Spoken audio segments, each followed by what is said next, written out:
We've helped hundreds of designers step into their most confident selves and book $10,000 plus design projects. After nearly 6 years in the graphic design game, we're sharing everything we know in this video so that you can step out of the starving artist mentality and stop wasting years trying to finally build a sustainable design business. Now, I wish I had a design mentor to look up to when I first started my design business. So this video is going to be all about the tips and tricks that we learned along the way. So hopefully you can take them with you in your design businesses. This took us thousands of hours, lots of failures, and lots of trial and error to know all of these things. But we thought, why not give it all away for free? Because we love helping designers. So let's get into it. The first thing you need to know is the psychology behind high value design pricing. When you decide to become a designer, most of us have probably all experienced someone or multiple people telling us that our jobs are going to be taken away, we're never going to make a lot, we're always going to struggle,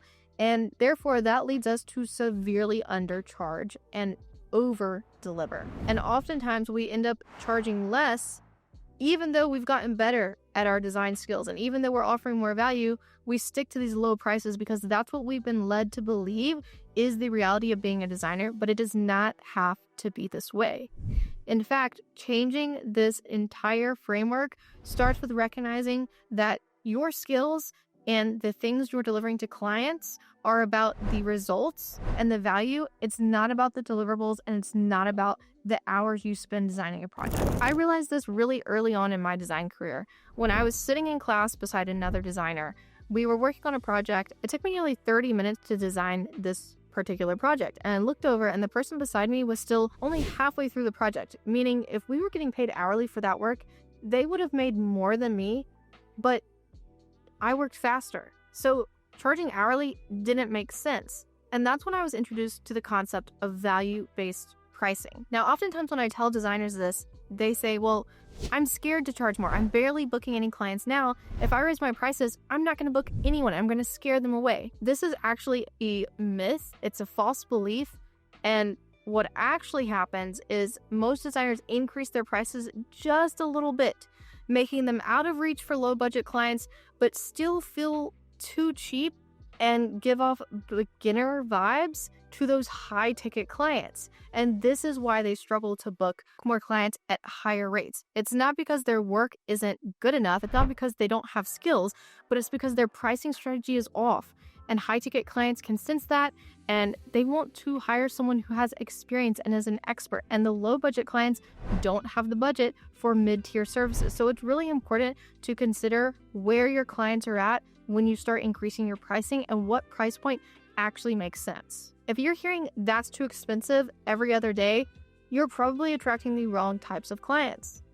And you probably need to revisit your brand strategy, your brand positioning, your portfolio, and your social media content along with your own brand identity and packages to ensure that they are set up and structured to attract high value, high ticket clients ready to invest in higher ticket services. The next thing you need to know is building a design business that attracts these high value clients. It's not just about how good your design work looks, it's about how you're presenting the overall experience to these clients. Traditional portfolio sites are never going to convert a client because they know with going with that type of designer, they're going to have to be the boss of that relationship. That they don't really know sales and they don't know about marketing funnels. They don't know how to convert a looker into a buyer. Who do you think the client is going to go with? Option one, somebody who has just examples of their work and slaps a price tag on it with a bunch of deliverables. Or option two, somebody who takes them through an actual experience, who paints a picture of what it's going to be like to work with that person and has detailed case studies breaking down their strategic creative decisions. I don't know about you, but I'm picking option B all the way. Now, I get it. We're all really creative, and so it's easy for us to be a jack of all trades. But when you do that, you're a master of none. You need to narrow in on who you want to work with. And I'm not just talking about by industry, although that's a good choice. You can also narrow in by personality type, design style, or price point. You need to make sure that you are speaking to a type of person. I mean, think about it. Isn't it so frustrating when a client comes to you and they say that their target audience is everyone? Then you don't know what colors to use, you don't know what typography to put. It is so hard to design for somebody like that. The same thing goes for those dream clients who are shopping around for the perfect designer who just gets them. Think about how stressful and vulnerable it is to rebrand your whole business. It's like your whole identity and who you are and how you show up to the people you're trying to sell for. It's a very scary thing. And so we need to make sure that we are meeting them where they're at and they can feel confident in working with us. We are the leaders, and that all starts with speaking their language. Now, having a good portfolio and pricing strategy is really important, but you also want to be sure that you're designing your sales page and structuring your calls with clients in a way that actually converts them. So what does that mean? Well, number one, it means creating better boundaries in your business and setting deadlines. For example, if a client has a call with you and they say, yeah, I think I need some time to think about it, you can offer to send them a proposal, but that proposal needs to have a deadline. We like to put 1 week on our proposals because it encourages the client to make a decision and respect your value and your time because you might have other projects coming down the pipeline. This small act of setting deadlines and having boundaries puts you in the driver's seat, and it makes the client feel like they're speaking to someone that has real experience, and it makes them feel like you're in demand and they need to make a decision about working with you. Here's the other thing. You don't need to accept every single client that inquires in your inbox. In fact, it's better to turn down projects that don't seem like a good fit so that you can do more aligned dream clients, build up a portfolio of things you love, and attract more and more of those people. We often get stuck in this cycle of doing any and every project that comes our way. Then we build a portfolio that has mismatched projects and things feel all over the place, resulting in confusing messaging.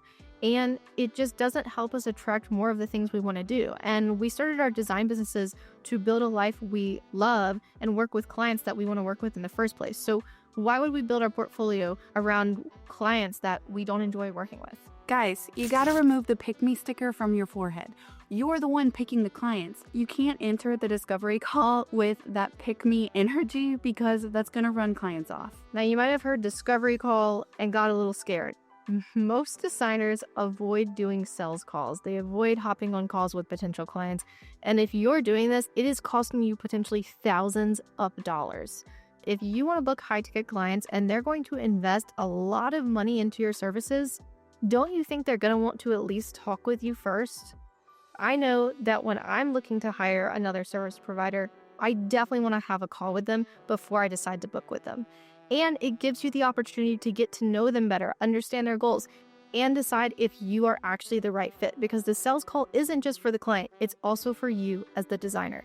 Step into your power and stop taking on any and every project that comes your way, because high-ticket designers are not doing that. High-ticket designers are also not charging pennies on the dollar. You might think you need more skills, but what you actually need is more confidence. Our student Veronica came into our Design Biz Academy University program having charged as little as just $200 for a brand identity. And within 3 months, she had booked a $5,000 client without changing anything about her skill set. She changed her confidence and her mindset. And we even have the full video interview with her on our YouTube channel if you want to go and watch it, because so many designers get stuck to this idea that they need better skills or a better portfolio or more experience to charge more, when in reality, that's simply not the case. High-ticket clients aren't just looking for someone that can make their business look prettier.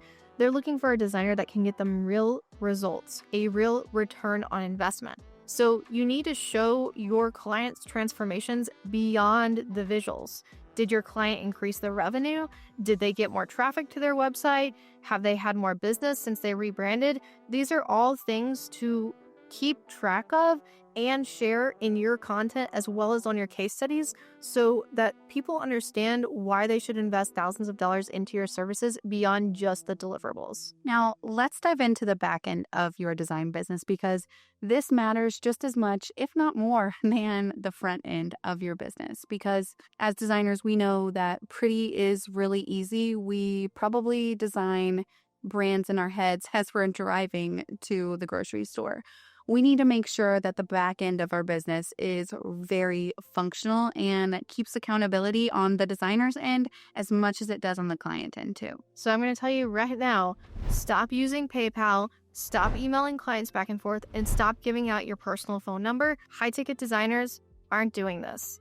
I mean, maybe in very rare situations they are, but most of the time they're using a structured project management system like Honeybook or Asana, and they're keeping all of their client communication housed in one place. This creates a really structured process that allows for flexibility, clarity, and boundary setting. This is key to building and scaling a successful six-figure design business. And again, this is a part that most designers skip over. We start our business and we just jump into emailing back and forth with clients. Feedback gets all over the place, and sometimes it can even get lost in translation during emails. This is why it's important to spend time on the back end of your business. It'll save you time in the future as well, because you're not going to have to reinvent the wheel every time you get a new client. You're going to have a portal that is a template that you can click a button and have a brand new portal ready for your brand new client. And here's the other thing. It makes setting your work hours so much easier. I oftentimes meet new designers who say they're struggling with work-life balance. They have no boundaries in their business, and clients are basically running their life because they're getting all of their clients from places like Fiverr, where success is measured by how fast you respond. And that's pretty icky to us. That's not how we like to do things, and that should not be how you have to run your design business. So utilize tools like project management systems, and don't be afraid to tell clients up front, hey, these are my working hours, and you're not going to hear from me outside of those hours, because that is what legit professional businesses are doing, and you should be allowed to do that too and not feel bad about it. The other thing you can put into your contracts, what I like to do is I only offer 2 rounds of revisions included in every project that I do. But if we need to go to round 3 or round 4 of revisions, my client will be paying me hourly for that work with a predetermined hourly rate that's set up in our contract. Don't be afraid to tell a client that little change they want is going to be extra. So many times designers find themselves overworking because they don't say no to these extra changes. Designers get so worried about having a 5-star review or making the client happy that they actually end up suffering and overworking and burning themselves out trying to please the client. Setting clear expectations is an act of kindness for yourself and your working relationship with your client. Think about it. They are used to being the boss, running the show, and if you don't teach them how to treat you, they're going to treat you how they're used to treating everyone else. So if you want your business to feel and look a certain way, you need to set those clear guidelines from day one. And that's essentially a rough overview of everything we know about building a successful 6-figure design business and booking high-ticket clients.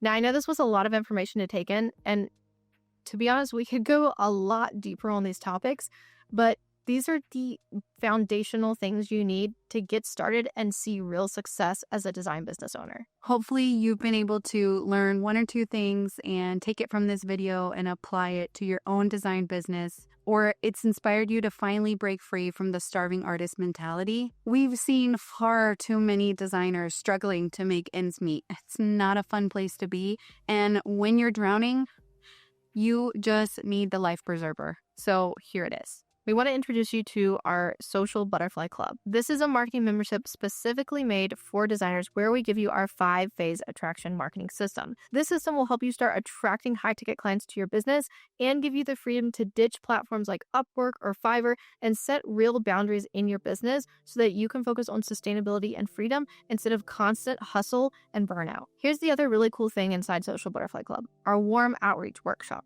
So often designers are taught that you have to cold pitch and cold email and do all these sales tactics that kind of feel icky in our opinion. And there are far better ways to attract clients using our attraction marketing system, but also a warm outreach strategy, which I show you how to do in Social Butterfly Club with an in-depth training.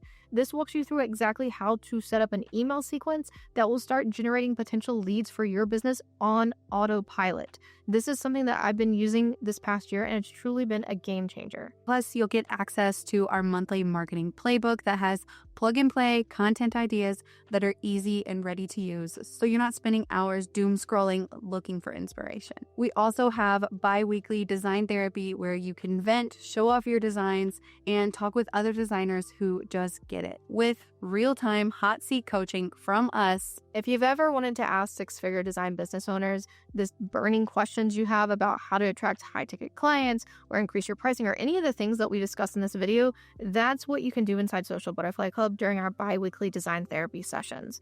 And the best part is you can get a 7-day free trial to our club. You don't even have to pay a cent, and you can go in there and start getting real actionable tips and advice and watching these workshops. If you're ready to stop competing on places like Fiverr and Upwork, charging severely low rates and feel like you're struggling to make ends meet every single month, and start booking high-ticket clients, then Social Butterfly Club is the perfect place to start. Be sure to go check out our other student success stories and interviews so that you can get inspired and find the courage and motivation to build the design business of your dreams, because it is possible and you do not have to stay stuck in the starving artist mentality.